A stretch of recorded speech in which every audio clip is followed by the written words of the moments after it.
Hola, buenas tardes a todos. Lo primero, agradeceros vuestra presencia. Vamos a empezar la mesa que se llama Sistema de Inteligencia Turística de Turespaña, Estudios e Investigaciones de interés tanto en Estados Unidos como en China.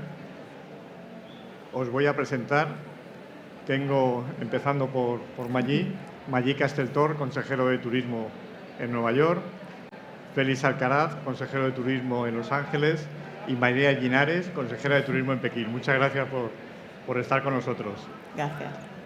Antes de nada, si me permitís, me levanto y voy a haceros una mínima introducción a nuestro sistema de información turística.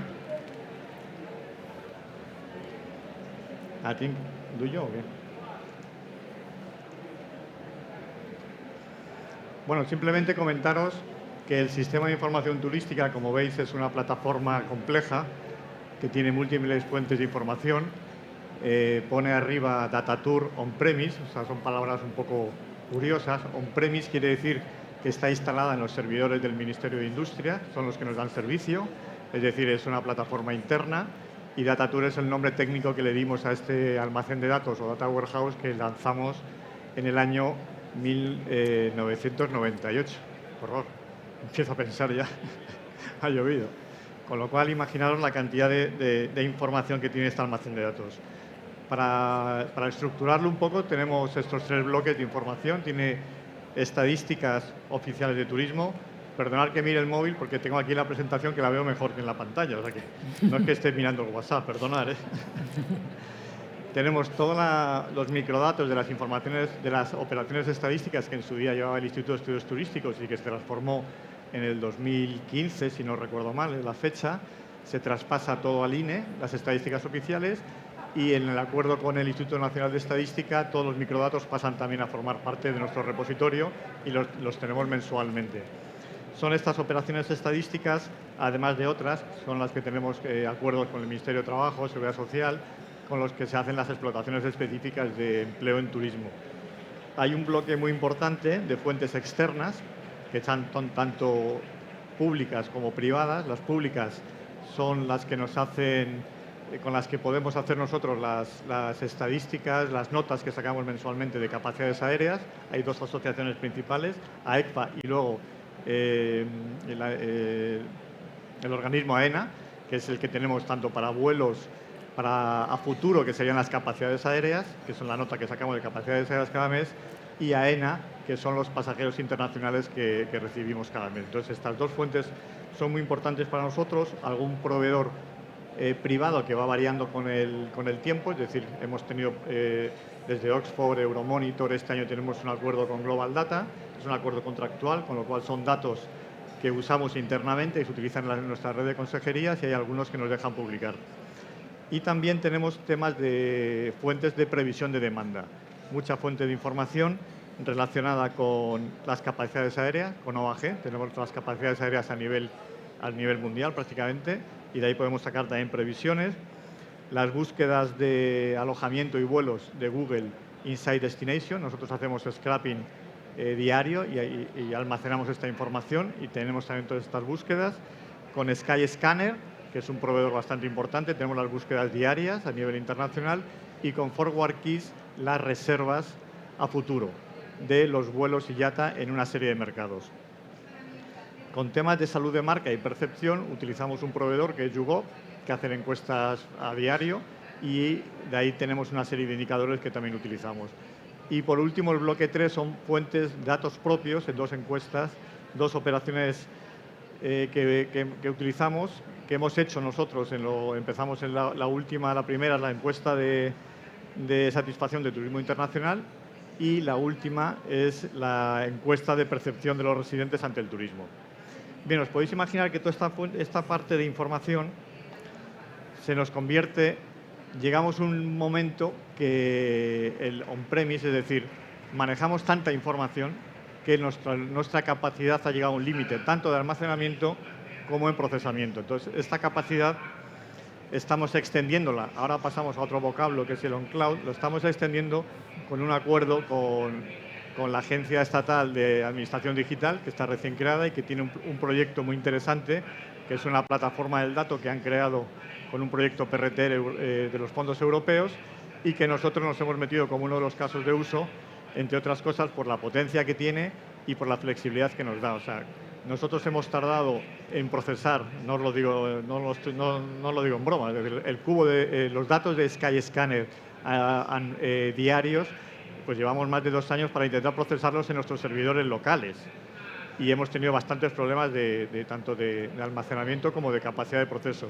En esta plataforma los estamos subiendo sin ningún problema y esta plataforma nos va a permitir un tema que estamos desarrollando, que es establecer un mecanismo de analítica avanzada. Esta analítica avanzada nos va a permitir técnicas de machine learning, de procesamiento del lenguaje, de deep learning y sobre todo de inteligencia artificial aplicada a los datos. Entonces, estamos montando esta estructura en la plataforma del dato de la Administración General del Estado.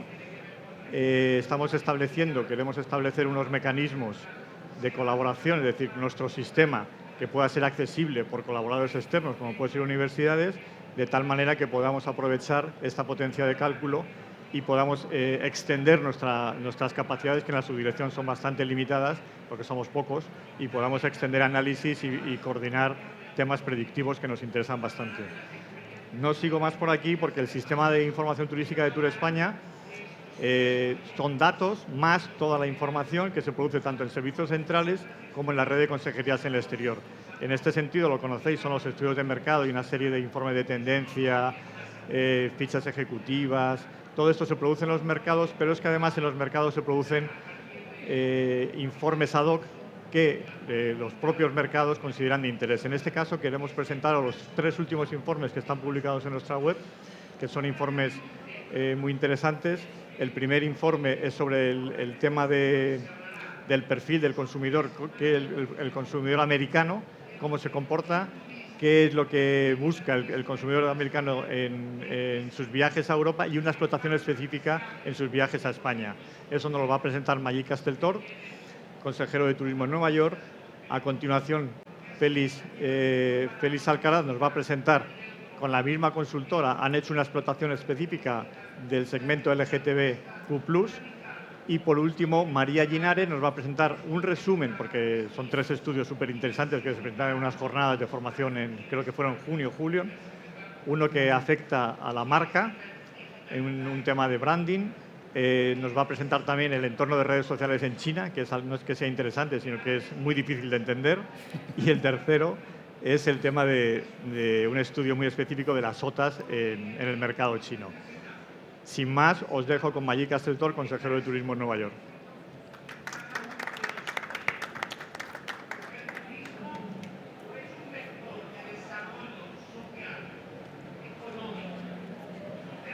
Hola, buenas tardes. A ver si tenemos la presentación para poner. Lo que os voy a presentar es un estudio que hemos desarrollado en la oficina de Nueva York, que lo que hace es intentar profundizar todavía más en el perfil estadounidense que viene a visitar nuestro país. Se me oye bien, ¿no?, desde aquí. Sí.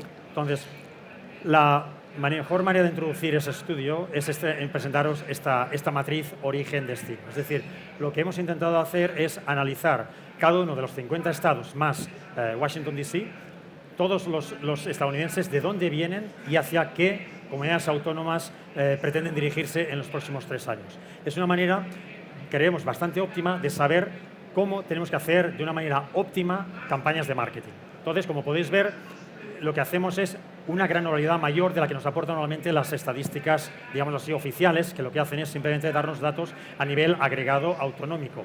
Entonces, por ejemplo, empiezan a surgir relaciones interesantes, como puede ser el caso de Cataluña con California. Si os podéis fijar, Cataluña está excluida de Barcelona porque, dado el gran peso que tiene Barcelona, hemos preferido separarlo en dos destinos. Pero fijaros, por ejemplo, el caso de Florida con Andalucía o, en el último caso, Illinois con Madrid, ¿no?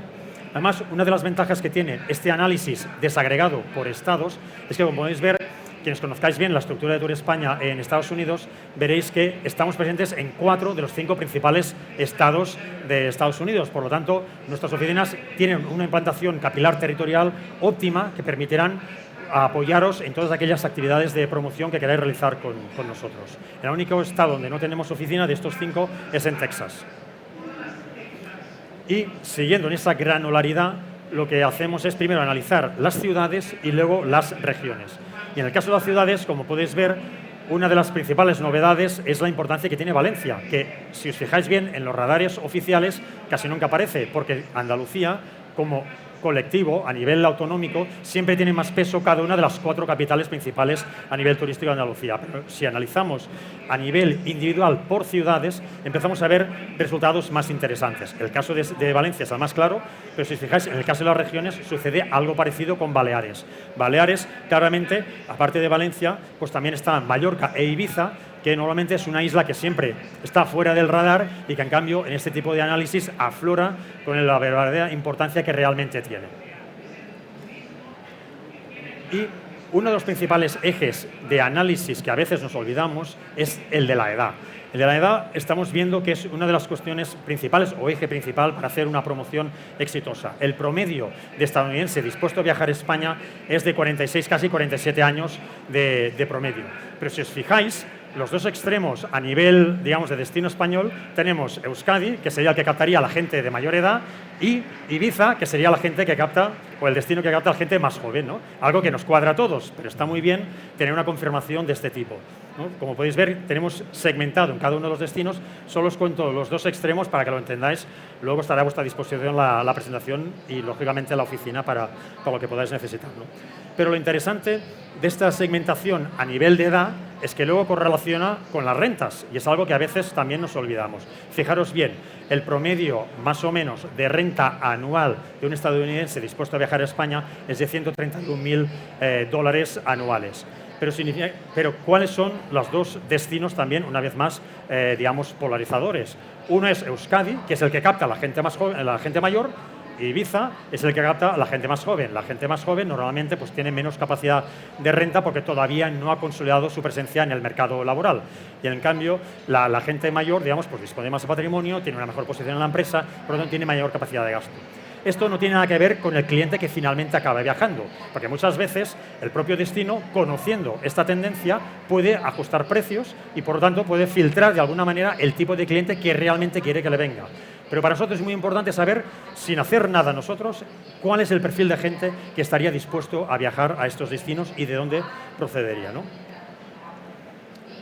Otro ejemplo de este estudio es ver dónde se alojarían, que ya sabéis que siempre hay un poco de polémica, dónde va la gente, dónde se quieren alojar, etcétera, ¿no? Pues bueno, este análisis nos permite saber cuál es la cuota potencial de mercado de los principales tipos alojativos, ¿no? Y, lógicamente, el primer caso es el del hotel tradicional, pero soportado por una marca conocida. Es muy importante que sepáis que los americanos siempre buscan alojarse en un hotel, pero debe ser de marca conocida.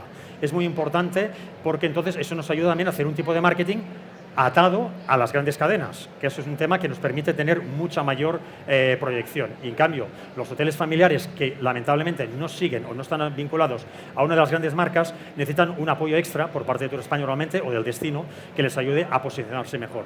Pero fijaros bien que el segundo es un resort, que es algo que siempre, teniendo en cuenta que nuestro destino siempre se posiciona como, digamos, un destino cultural urbano, pues a veces choca que haya un destino, digamos, un alojamiento de resort, que es un tema importante.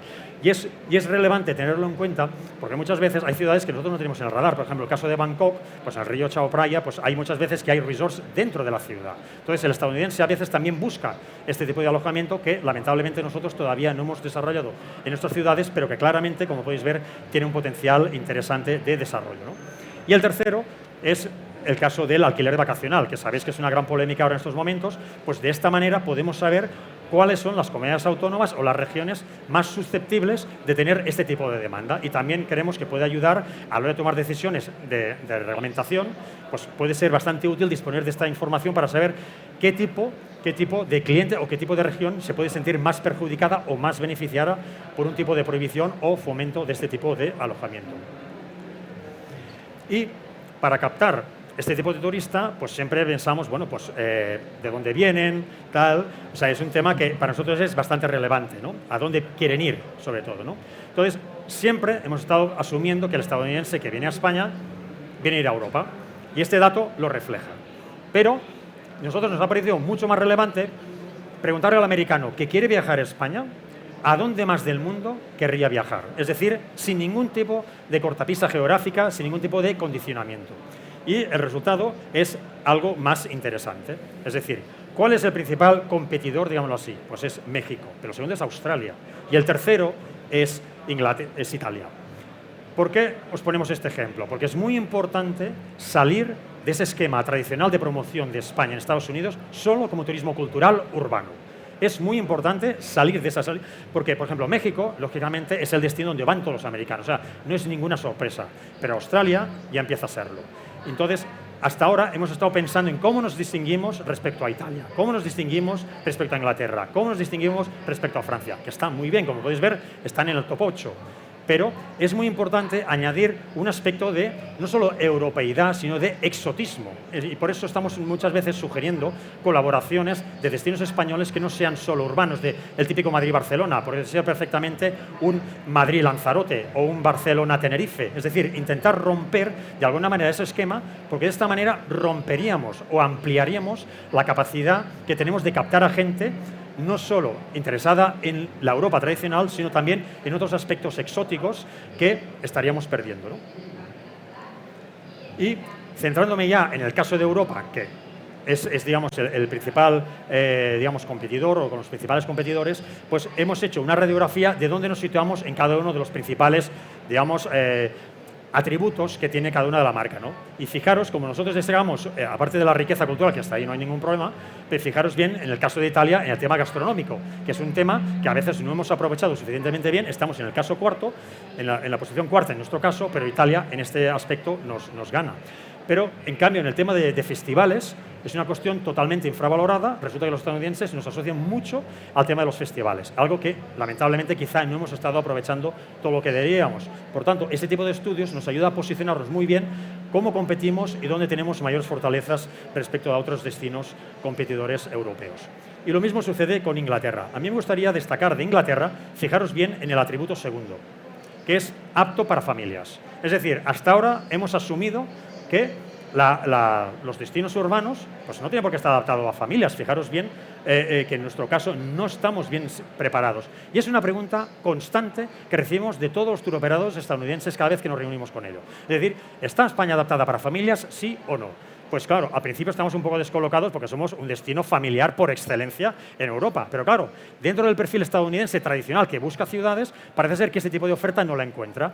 Cuando hemos hecho el análisis y hemos visto que en Inglaterra sí que se valora, creemos que es un elemento mucho más a potenciar y que todo el sector tiene que ser consciente de que realmente es una cuestión que el estadounidense cada vez valora más a la hora de visitar Europa. Y last but not least, el caso de Francia, que creemos que es el más importante. Fijaros bien dónde destaca Francia respecto a nosotros, ¿no? Pues en el alojamiento de lujo. Entonces, alojamiento de lujo, claramente, tenemos mucho que mejorar comparado con Francia. Es cierto que luego contrapone con el hecho de que es un destino costoso, también lo podéis ver ahí. Es decir, que una cosa va aparejada a la otra. Pero es muy importante a la hora de crear una imagen de marca, ver cómo nos estamos posicionando. En cambio, nuestros alojamientos de lujo, pues lamentablemente están un poco más bajos. Por tanto, si queremos posicionarnos en turismo de lujo, que es una de las estrategias que muchos destinos os estáis proponiendo, tenéis que saber que tenemos un serio hándicap de percepción, no de realidad.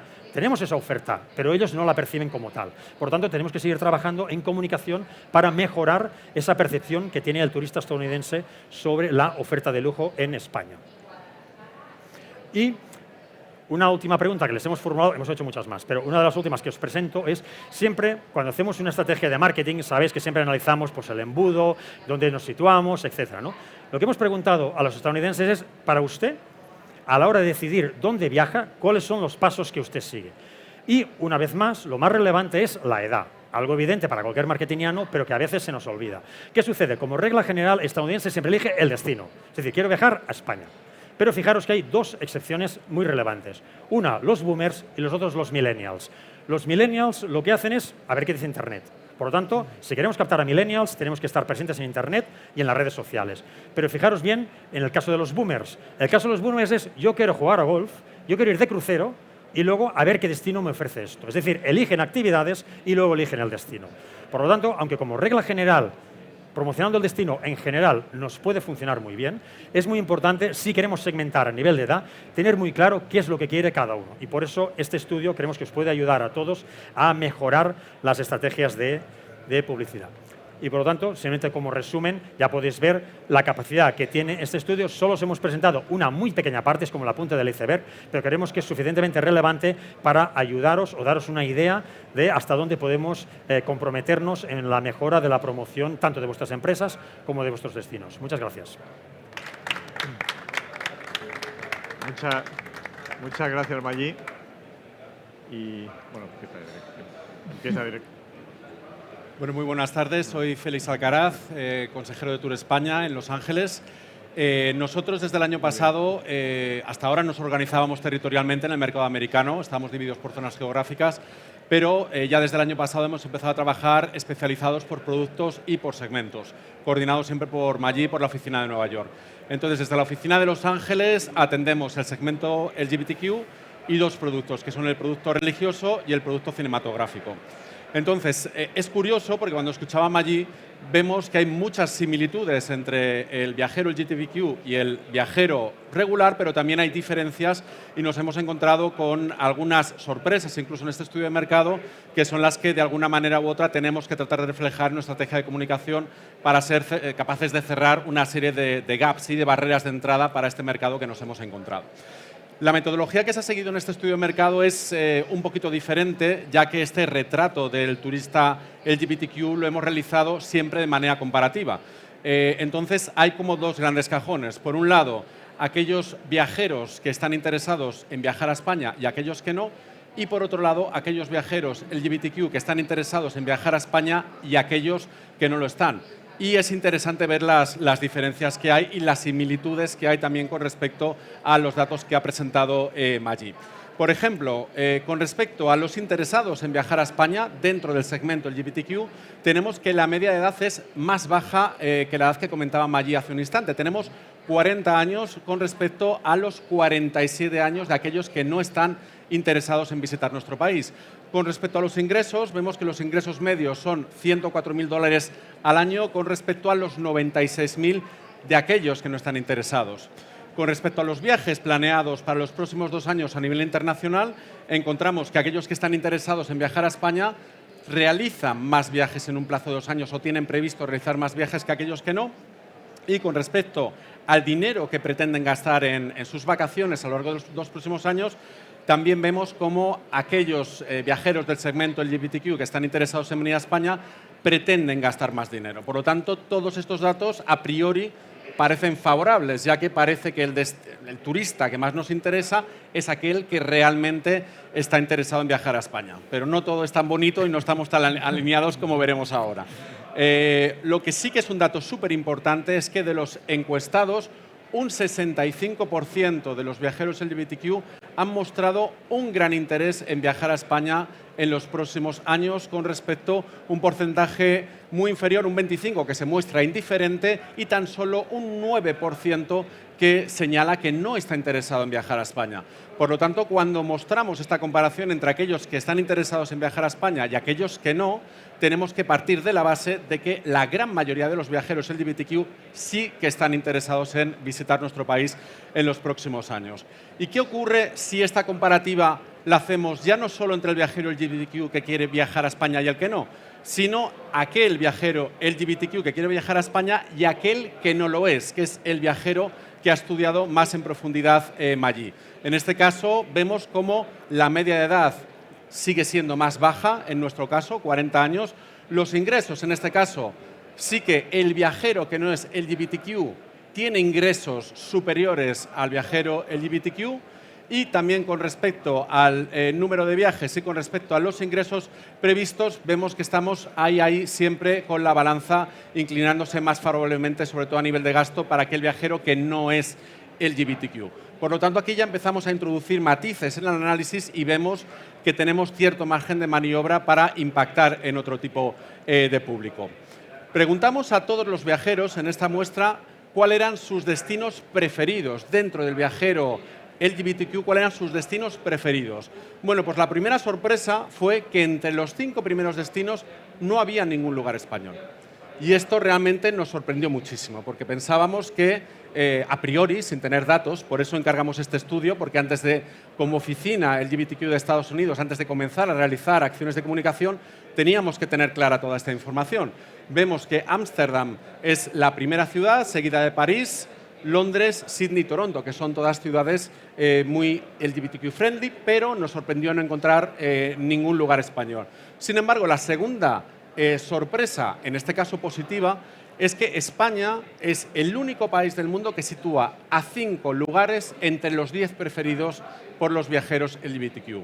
Tenemos, en primer lugar, esto desde luego no ha sido una sorpresa, Barcelona, seguido de Madrid, Ibiza, y luego tenemos también a Sitges.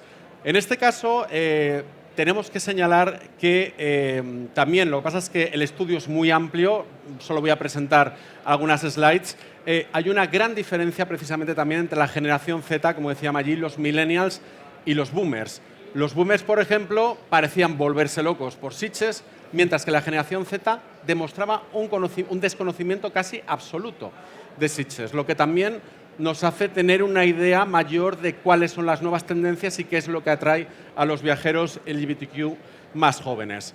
¿Qué es lo que más valora el viajero LGBTQ? ¿Por qué nos elige? ¿Por qué elige España como destino turístico?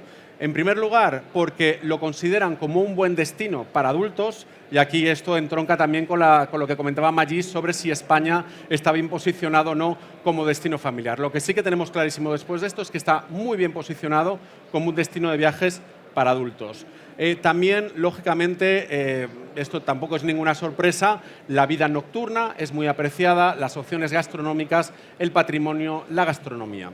Sin embargo, de todo el estudio, yo me centraría sobre todo en la siguiente slide, que por algún motivo ahora, donde aquí nos hemos llevado grandísimas sorpresas, porque hemos pensado siempre que España era percibido como un destino LGBTQ friendly para todo el mundo, y sin embargo pues nos hemos llevado sorpresas como, por ejemplo, tan solo un 47% de los encuestados consideraba que España era un país accesible.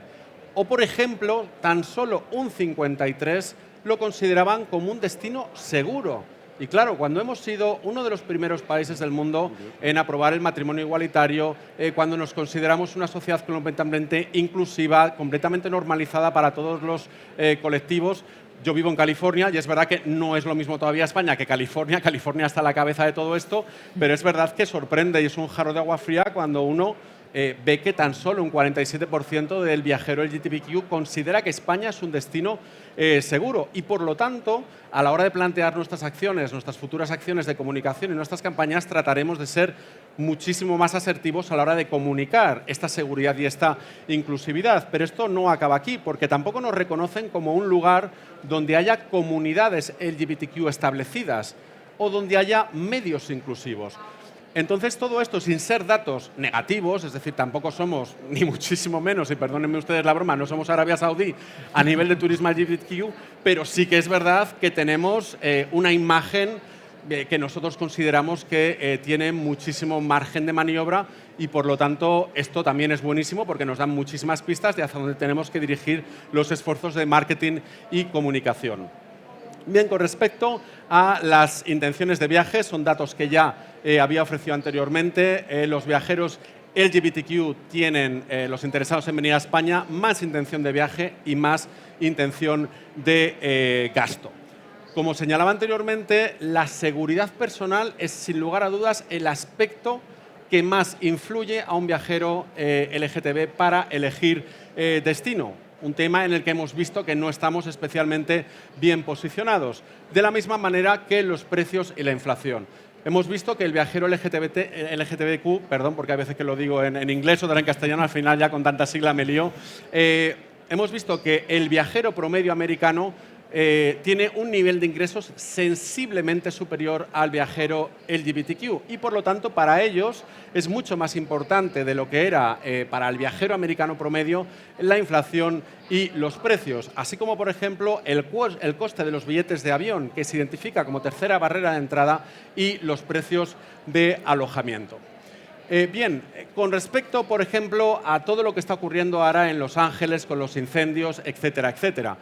Curiosamente, casi un 30%, y esto nos sorprendió muchísimo, casi un 30% de los viajeros LGBTQ entrevistados interesados en viajar a España estarían dispuestos a cambiar su destino por las altas temperaturas. Un 30%. Entonces, pues bueno, este es un dato que nos ha impactado, porque esperamos una cifra un poquito menor. De la misma manera que el tema de los incendios, que a priori es algo que no debería impactar en tus planes de viaje, pues vemos como también hay casi un 30% de los viajeros que, debido a los incendios, pueden alterar sus, pues su destino de viaje. He de señalar que el viajero LGBTQ americano es sensiblemente más prudente que el viajero LGBTQ de otras zonas. Es decir, es un viajero que, como estamos viendo, su retrato es que busca por encima de todo la seguridad y que no quiere ir a zonas donde se pueda enfrentar a ningún tipo de peligro, ya sea político, jurídico, ambiental o de cualquier otro tipo. Y esto es algo que tenemos que cuidar y que tenemos que saber comunicar. Con respecto, y lógicamente aquí ya no voy a contar muchas más novedades porque empezaría a repetirme, con respecto a cuáles son los factores que influyen a la hora de que este viajero elija un destino, y antes señalaba Magí también cuáles eran los motivadores de decisión en los viajeros generales, algunos decidían el destino primero, otros elegían la actividad. En este caso, la seguridad en el destino es el factor de decisión número uno. Es decir, si nosotros no somos capaces de posicionarnos como un destino seguro, tendremos más dificultades para atraer a este público, a este tipo de público. Y luego seguido de las actividades culturales, de la temperatura, de la climatología o de las actividades de ocio nocturno. Y con respecto a cuáles son los motivadores, vemos como, de nuevo, la cultura, la gastronomía y la vida nocturna se sitúan, y entrar en contacto con otras culturas, con otras formas de entender la vida y entrar en contacto con otras comunidades, se sitúan como principales destinos. Vemos como el viajero LGTB utiliza, sobre todo para tomar decisiones antes de elegir su destino, utiliza Friends and Family, a sus amigos y familia. En segundo lugar, acude a webs de reseñas, de puntuaciones, como puede ser TripAdvisor, a la web del destino en tercer lugar, y posteriormente digamos que ya nos encontramos, pues aparte de las OTAs, todo lo que tiene que ver con redes sociales que se convierten de esta manera, y como podemos ver aquí, en una de las principales fuentes de información, especialmente Instagram, TikTok y YouTube, que son las tres canales de redes sociales a través de los cuales se informan más. Bien, con respecto a las preferencias, y como muy bien decía Magí, si alguien está acostumbrado a viajar a un Thomson, aunque a nosotros nos cueste mucho trabajo pensarlo porque viajamos de otra manera, si un turista americano no obtiene un Thomson en Madrid, ese es un factor que va claramente en contra de que ese turista visite Madrid. Por eso están abriendo en España tantísimas cadenas americanas, y esto es lo que está empujando tremendamente el turismo americano. Por lo tanto, en primer lugar tenemos los hoteles afiliados, es decir, con programas de lealtad. Y en segundo lugar, y además nos lo dice específicamente el destino, y aquí también sigo la línea de lo que hablaba Magí con respecto a los alojamientos turísticos, tenemos un porcentaje muy elevado de este turista que pernocta en Airbnbs. Es decir, los americanos realmente utilizan muchísimo los Airbnbs para pernoctar, y por lo tanto también tendremos que ver con las sucesivas legislaciones cómo puede afectar esto a este tipo de turistas. También, lógicamente, y esto no es muy obvio, un 63% de los viajeros utilizan múltiples fuentes de información a la hora de tomar una decisión, como hacemos todos hoy prácticamente. Con respecto a la sostenibilidad, a las prácticas de sostenibilidad, y ya voy acabando, un 80% de los viajeros LGBTQ americanos valoran positivamente las prácticas sostenibles en destino, mientras que aquellos que no están interesados en venir a España lo valoran menos. Y eso significa, leyendo entre líneas, que el viajero LGBTQ comienza a identificarnos poco a poco como un destino que fomenta la gestión sostenible del destino. Y lo mismo con respecto al interés en aprender más sobre sostenibilidad. Y fíjense, porque este dato es muy interesante, el 41% de los viajeros LGBTQ interesados en visitar España, el 41% puede llegar a rechazar un destino si considera que ese destino no presta suficiente atención a la sostenibilidad. Cosa que, ya saben ustedes que la sostenibilidad ahora mismo es bandera de Tour España y por lo tanto nos enorgullece saber que estamos trabajando en la misma línea. Un 53% de ellos utiliza agentes de viaje, travel advisors, y por ir terminando, esto es exactamente igual, aquí se comporta igual que el americano promedio, donde el destino preferido es Europa, seguido de Caribe, seguido del Pacífico, Asia, y aquí prácticamente es exactamente igual que en la slide que había presentado Maggie anteriormente. Nuestros principales competidores, Italia y Francia. Son los dos principales competidores que tenemos en Europa, como hemos señalado anteriormente, y también luego en el estudio es muy interesante ver cómo en función de la motivación del viajero pues elegían un destino u otro, porque si un viajero LGBTQ quiere divertirse durante una semana y quiere tomar el sol, eligen Puerto Vallarta. Es difícil, allí tenemos muchos destinos, o eligen Palm Springs, es muy difícil traerles a Europa. Pero una vez que vienen a Europa, después de Francia e Italia, está España. Por lo tanto, no estamos arriba del todo, pero estamos bien situados y, el estudio, como les decía también Maggie, es muchísimo más amplio, pero solo les queríamos mostrar algunos de los datos más interesantes para también poder contrastar cuál es la diferencia entre el viajero, digamos, regular y el viajero LGBTQ. Muchísimas gracias por su atención. Gracias. Muchas gracias y ahora damos paso al mercado chino. Y muchísimas gracias, Maggie, muchísimas gracias, Félix. Muy interesante, la verdad es que aporta muchísimo valor añadido a los datos que nosotros manejamos y a los informes de mercado. Y ahora cambiamos de largo radio y nos vamos hacia Asia con 3 estudios muy interesantes que María Guinares, consejera de Turismo en Pekín, nos va a resumir. Gracias, María. Muchas gracias. Efectivamente, nada que ver, hay que cambiar bastante de marco. Además, son 3 estudios muy extensos y tengo que compactarlos los 3. Vengo de coger el móvil para ir controlando el minutaje. Vamos a ver, se trata de 3 estudios que se realizaron por parte de la Oficina de Turismo en Cantón en la primavera-verano del año pasado para en el contexto de la jornada de formación sobre mercado chino que se impartió en julio para el sector. Esta jornada de formación era la 3ª edición después de una guía sobre el turismo chino que se publicó en 2022, también impulsada por esta oficina, con mi compañera Ana Lafuente, ya de vuelta en servicios centrales, a cargo, que después se desdobló en una serie de sesiones online temáticas, desgranando cada uno de estos capítulos, y que, derivado de la crítica constructiva de todos los participantes en aquellas sesiones online, detectamos conjuntamente cuáles eran los intereses que querían los participantes que continuáramos trabajando y desarrollando. Y en este contexto salieron estos tres estudios. El primero es un informe de marca, un estudio de marca, al que pasaré rápidamente. El segundo es sobre redes sociales en China, que es una especie de gran manual de uso para no solamente comprender las redes sociales, sino también poder afrontar la relación con las consultoras, con el mercado, con los partners, con los socios allí, comprender de qué están hablando cuando uno mantiene una reunión, y con las OTAs, con las agencias de viajes online, exactamente lo mismo, quiénes son y cuáles son los atributos de cada una de ellas. Comienzo, por tanto, por el Destination Brand. Bueno, estos serán los objetivos de cada uno de los estudios.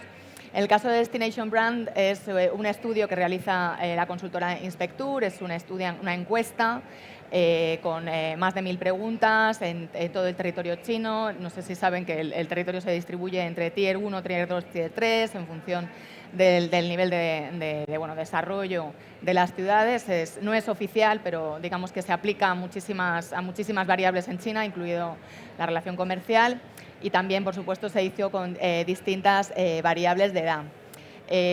Tengo cierta memoria en China, porque tengo un pasado relativamente remoto, y un estudio similar de encuesta que fue como muy publicitado y que fue modelo, se hizo para el año de España en China en 2008, y la gran conclusión de aquel estudio era que España era un país que despertaba una simpatía difusa en un marco de profundo desconocimiento. Y a partir de ahí empezábamos a trabajar. Esto nos llevaba a un conocimiento muy superficial, a partir de estereotipos, muchas veces confusos, todo este marco ha cambiado. Y este estudio, que además tuvo 2 oleadas, uno se hizo dos etapas, una en 2021 y la otra ya en 2023, nos vino bueno, pues a descubrir algo que ya intuíamos también en el contacto cualitativo con el sector, y es que el conocimiento de España se ha refinado mucho en estos años porque los mercados emergentes, los países emergentes, tienen estas cosas, y es que cambian, son dinámicos y cambian a una velocidad que muchas veces no eres capaz de estimar, ¿no? Y este estudio puso un poco blanco sobre negro toda esa sensación, todo ese instinto que teníamos al tratar con el sector. Una de las primeras preguntas, por supuesto, es un resumen muy breve, está publicado en la página web de conocimiento de Tour España, y tiene muchísimos datos que se pueden analizar, estudiar desde muchísimas variables. Una de las cosas que queríamos contar después de la pandemia eran los intereses del turista chino, cómo habían cambiado. Siempre teníamos un poco el esquema previo a 2019 de que venían a ver patrimonio, y además de una forma completamente compactada, una ciudad detrás de otra. Ya sabíamos, porque la pandemia en China ha tenido unas características bueno, pues, exigentes, que la naturaleza iba a estar radicalmente bien posicionada, pero el estudio nos lo puso negro sobre blanco, ¿no?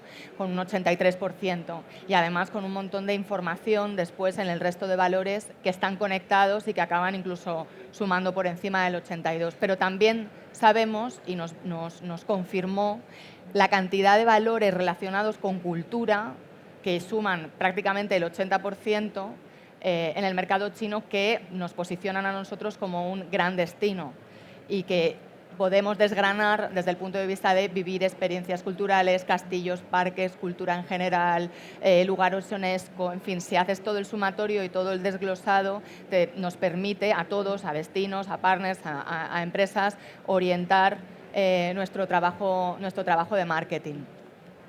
Continúo porque si no llegaré. Preguntado por el Top of Mind, en 2 preguntas genéricas que se hicieron sobre si se piensa sobre destino atractivo de una forma general en todos los destinos extranjeros y sin dar ningún destino de referencia. Se hicieron 2 preguntas, como destino atractivo turísticamente, y la segunda pregunta era como destino de acogida. España figura en 4º lugar. En la jornada de formación sorprendió mucho ver a Suiza. Los que ya somos iniciados en el mercado no nos sorprendió, pero también está muy bien saber cuáles son los atributos de Suiza para comprender cuáles son los atributos con los que nosotros podemos competir y cuáles son los que nos diferencian, y hay que apostar por ellos, ¿no? En China el valor de presencia política tiene un peso. Es por ello que Alemania, tampoco siendo un destino realmente tan puntero, ¿no?, a un nivel internacional, nunca diría uno que es un top of mind, está siempre colocado muy arriba. Tiene que ver con el músculo político y económico que tiene Alemania y que tiene en China. Como teníamos hace años a Angela Merkel 2 veces al año durante muchísimos años seguidos. Todos esos referentes hacen que para el chino que quiere viajar a Europa tenga un componente aspiracional. Ve un país con poderío, con potencial de negocio interesante, de referencia. En ese sentido, Alemania está muy bien posicionado. Francia, cómo no lo va a estar, como marca internacional que es, pero va prácticamente empatada con nosotros. Y en el caso de Suiza, tenemos una combinación muy interesante que ha aflorado además después de la pandemia, que es paisajes naturales con efecto wow, es decir, magnificentes, imponentes, instagrameables,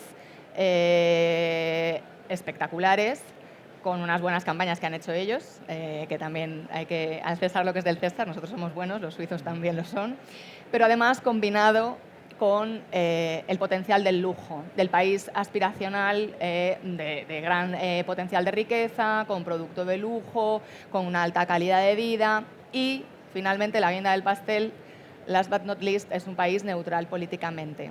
que da cierto sosiego al turista que planifica su viaje sobre que no va a tener ningún sobresalto, ninguna declaración de un político en contra o un poco todos estos factores agregados, ¿no? Nos pueden, creo que fue muy interesante en la jornada de formación poder explicarlos, son los que explican este ranking, que a mi compañera Ana Lafonda y a mí no nos sorprendía en absoluto, en el sector es habitual esta conversación, pero que bueno, quizá a una persona que es más outsider del mercado le cueste más comprender. En el caso de acogida, de repente Noruega nos pasaba. Entendemos que también tiene que ver, en el caso de Noruega, por el atributo que tienen ellos de naturaleza con componente espectacular, que es un producto muy específico, pero muy instagrameable, que son las auroras boreales, ¿no? Entonces, entendemos que hay una cierta confusión entre el destino atractivo general y destino de acogida, pero este movimiento de Noruega hacia arriba también lo entendemos como este valor atractivo, de confort, de lujo, vinculado con una naturaleza espectacular. En asociaciones espontáneas, ruego no se asusten, tenemos la corrida de toros como el que más impronta tiene, pero como digo, de nuevo, ¿no? Retrotrayéndonos a aquel estudio de 2008 de la simpatía difusa en el profundo desconocimiento, en aquel momento la tauromaquia también era casi una de las primeras referencias junto con el fútbol. En este estudio, que les remito a su publicación, se puede ver que este tipo de referencia ya es 50+. O sea, los jóvenes responden primero con fútbol. Hay una diferencia notable de sofisticación, de refinamiento, de conocimiento mucho más profundo en la generación joven del Tier 1, de las ciudades de Pekín, Shanghai, Cantón, Shenzhen, y 50+ de los Tier 2 y 3, que también, de nuevo, nos ayuda a refinar también nuestras propias estrategias de marketing. Y como comentábamos en julio también, bueno, la arquitectura de Gaudí estaba entre las respuestas, comida deliciosa, mente abierta, hermosas catedrales.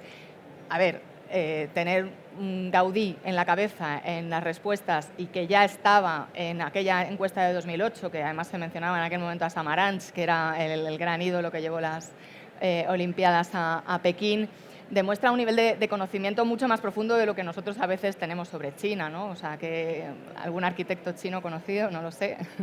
Ellos, al final, con los años, han ido profundizando con todos estos elementos y avanzando de una forma bastante interesante.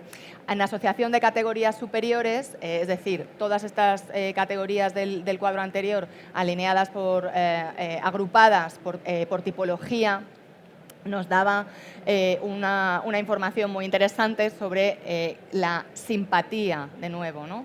Hay un porcentaje, no sé si está en la siguiente, no, me la he cargado para intentar ser breve.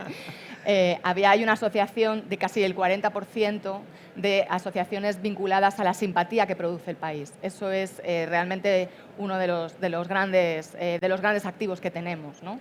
Esa vinculación con la calidad de vida, con un destino amigable, un destino amable y luego, por supuesto, ser capaces de concretar lugares de interés, tradiciones, costumbres, localización geográfica y la subida imponente, ¿no?, del valor de la gastronomía y de nuestra comida, que hace 15 años era profundamente desconocida, pues también nos ha confirmado nuestras intuiciones al respecto y nos ha permitido seguir apostando por esta promoción muy vinculada a la alimentación. Sigo con las redes sociales chinas. Las redes sociales chinas son un marco completamente diferente del marco occidental debido al cortafuegos chino, de modo que han ido desarrollándose no en paralelo, sino en una dinámica propia dentro del entorno digital chino, para que los destinos, hoteles, restaurantes, partners tuvieran un lugar de referencia al que poder remitirse y al que poder ir a buscar información cuando quieren desarrollar una estrategia. Hicimos esta masterclass ¿no? Que fue una masterclass muy, muy intensa. Esto es aquí he puesto unas poquitas slides, son como 140. Es muy fácil de seguir. Se comprende perfectamente bien y nos permite comprender pues, que en China las páginas web están en desuso, que el entorno WeChat es un entorno que reúne un montón de funcionalidades que nosotros no se nos ocurriría que están ahí dentro, ¿no? Desde pues, páginas web, que serían los mini programas, a la funcionalidad de correo electrónico, que también está en desuso en China, en fin, por supuesto red social, por supuesto servicio de mensajería, tiene luego WeChat Channel, que es como toda la variable de vídeo, en fin, intentar comprender todas estas especificidades, todas estas características de cara a cuando nos relacionamos comercialmente con el mercado chino, poder comprender de qué nos están hablando nuestras consultoras cuando nos hacen propuestas de marketing, y además acabamos la sesión, por supuesto hablamos también de Weibo, que sería el equivalente a Twitter pero con muchísimas diferencias, Xiaohongshu, que es el pequeño libro rojo, no sé si os suena, que ahora desde que cerró TikTok en Estados Unidos hay los Red Note Refugees, ¿no? Pues esta sería el Instagram chino, con también un montón de características especiales, los live streaming, los programas en directo, las ventas, las subastas en directo, todo este tipo de información nos parecía que había una demanda por parte de los casi 300 inscritos en las sesiones de la formación anterior, que creíamos que teníamos que desarrollar y que atender. También hablamos, por supuesto, de las plataformas de pago en China y de recomendaciones concretas según el tipo de negocio, sobre qué abrir, qué tener, qué no tener, qué es necesario, también para Alipay o WeChat Pay. Y luego hablamos de algunos casos de éxito, tanto de destinos como de, por supuesto, nuestras propias cuentas de Tour España, que son las más seguidas de los destinos europeos y más de una vez las más seguidas de todos los destinos internacionales. Y luego, finalmente, en relación con el estudio sobre las OTAs, de nuevo, también era una realidad que cuando la dejamos apuntada en las formaciones anteriores supo a poco, porque hay muchas OTAs en China y hay muchas touroperadoras que se han apuntado a ser agencias de viajes online también, muchas plataformas híbridas. Teníamos que desgranar casi a modo de glosario, ¿no? Quién es quién y cuáles eran sus características principales a la hora de poder plantear campañas de marketing con ellos y a la hora de pues valorar una presencia ahora o no. Algunas de ellas empezaron como plataformas colaborativas, como es el caso de Mafengwo o de Chunyou. Otras empezaron directamente como una touroperadora más clásica y saltaron a la touroperación online, como es el caso de Tuniu. Tongcheng sería una OTA especializada en vuelos, pero que tiene un porcentaje de perfil muy joven, como muy interesante. Fliggy pertenece al grupo de Alibaba y de Taobao y todo el mundo de la subasta. Es muy competitiva en precio, muy de público joven, pero con una proyección ya hacia Z que puede ir madurando.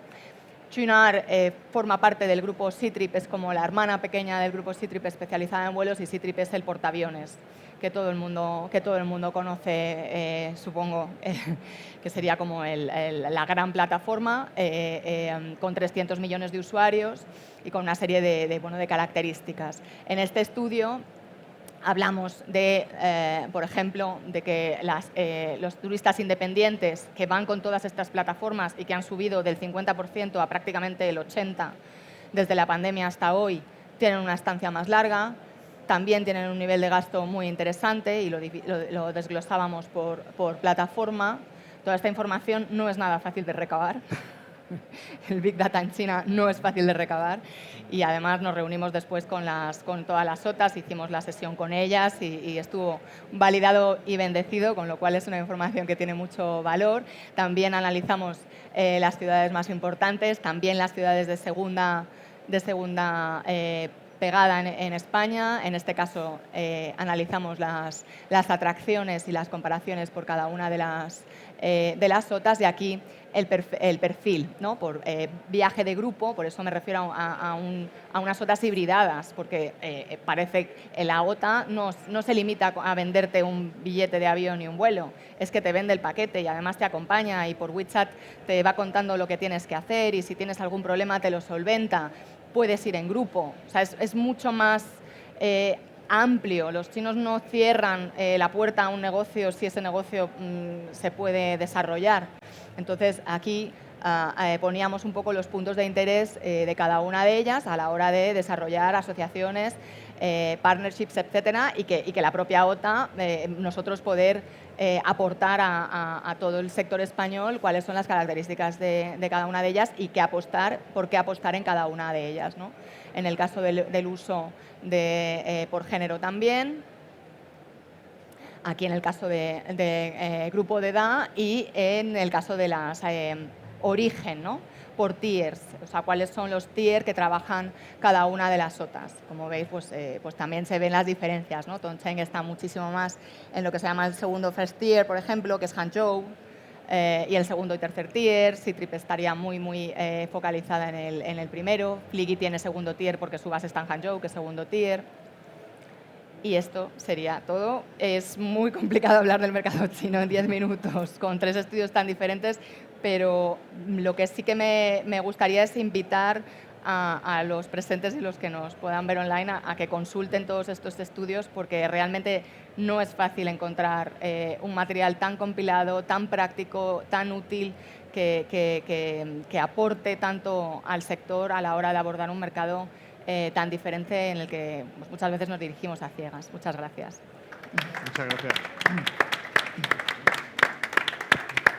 Bueno, vamos a dar por finalizada. Simplemente era remarcar un poco lo que ha comentado María Linares. Toda esta información está disponible en nuestra web, en conocimientotourspain.es. Y bueno, simplemente como toque final, el sistema de inteligencia turística de Tour España no solamente son datos que tengamos en nuestro y lo que producimos en servicios centrales, sino que se alimenta de una manera muy rica de las consejerías de turismo, de lo que producen las consejerías de turismo. Muchísimas gracias a los 3 consejeras, perdón. Gracias. Y muchísimas gracias y gracias a todos por asistir. Gracias.